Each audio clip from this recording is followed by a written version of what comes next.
Hello, in this video I'm gonna show you how to add or remove currencies, different types of coins on your TREZOR Model One.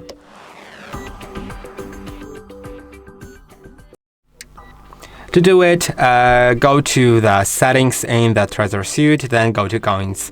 Now you can select coins that you want to use. You can see that Solana, Cardano, and XRP are not supported on the TREZOR Model One, but are supported on newer Trezors.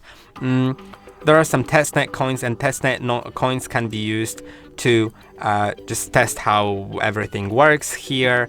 They don't hold any value and can be gotten for free from some websites by typing in your address, and they will just send it to you for free because they don't hold any value.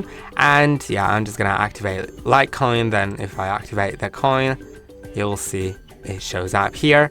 And if you already were using the wallet, like from that same recovery phrase but on a different device, for example, then it'll also find it here and show you the balance, that it actually has some balance. And I hope that this video was helpful. Don't forget to like and subscribe. See you in the next one.